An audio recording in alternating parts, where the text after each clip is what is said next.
बहुत सारी खबरें आपसे मुताल्लिक हैं, आपके हवाले से हैं, चाहे चकज़ई साहब की बात हो, मगर एक बहुत बड़ी खबर है अख्तर मेंगल साहब का रिज़ाइन करना, रियासत पर एतमाद ना करना, ये कहना कि बलूचिस्तान हाथ से निकल गया है। एक तरफ बलूचिस्तान के ऐसे हालात हों, ऊपर से अख्तर मेंगल साहब जैसे लीडर हुकूमत पर, रियासत पर अदम एतमाद करते हुए मुस्ताफ़ी हो जाएं, एक बहुत बड़ा सेटबैक नहीं समझती हुकूमत इसको?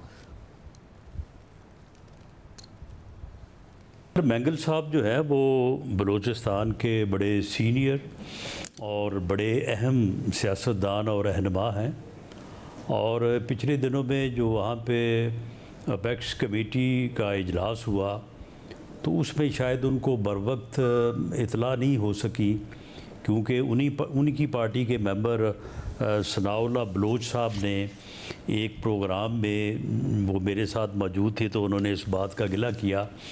आज भी उन्होंने जो इस्तीफ़ा दिया है तो उसमें उनका मौक़िफ़ ये था कि असम्बली में मुझे बात करने का जो है वो मौका नहीं दिया गया।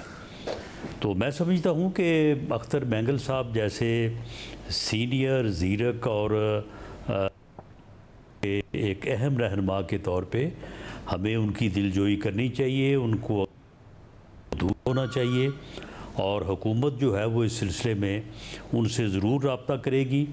वो जो हमारी पीडीएम की गवर्नमेंट थी उसका एक बड़ा अहम हिस्सा रहे हैं, हम उन्हें जानते हैं। वो नाराज़ भी होते हैं लेकिन फिर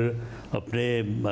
भाइयों के, दोस्तों के मनाने पे राज़ी भी हो जाते हैं। तो हमारी ये भरपूर कोशिश होगी कि उनकी नाराज़गी को दूर किया जाए और वो असम्बली के मेंबर भी रहें, और जो उनका मौक़िफ़ है, जो वो कहना चाहते हैं, जो वो सुनाना चाहते हैं, उसे सुना भी जाए और उसका एहतराम भी किया जाए। अच्छा, मगर साथ में उन्होंने ये कहा कि ज़ाहिर इस असेंबली को ये आईनी नहीं है और मैं अपनी सियासत को, अब मेरा रियासत के किसी इदारे पर भरोसा नहीं रहा। अब देखें, बात यहाँ तक तो महदूद नहीं है कि उन्हें किसी एक इजलास में नहीं बुलाया या उन्हें मौका नहीं मिला। एक इतना सीनियर सियासतदान जब वो कह रहा है कि मैंने अपने वोटर को भी एतमाद में नहीं लिया, 65,000 वोट मुझे मिले, मेरे इस फैसले से उनकी भी दिल आज़ारी होगी और बलूचिस्तान की ऐसी हसास सूरत हाल हो, तो इसका मतलब है ना वाकई रियासत ने, सियासत ने फेल हुई है इस एक मकाम पर, और बलूचिस्तान के हालात को देखते हुए एक बहुत बड़ा सेटबैक है।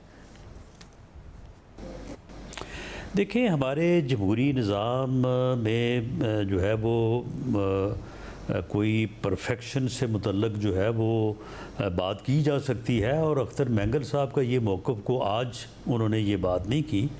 इससे मिली जुली बात या इससे मिला जुला मौक़िफ़ जो है उनका काफ़ी अरसे से है। काफ़ी अरसे से वो इस मौक़िफ़ के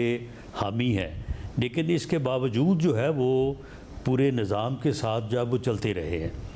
तो निज़ाम के साथ उनका चलना जो है वो इस सिस्टम की, जमहूरियत की भी ज़रूरत है, और मैं समझता हूँ कि बलूचिस्तान के लोगों की भी ज़रूरत है, उनकी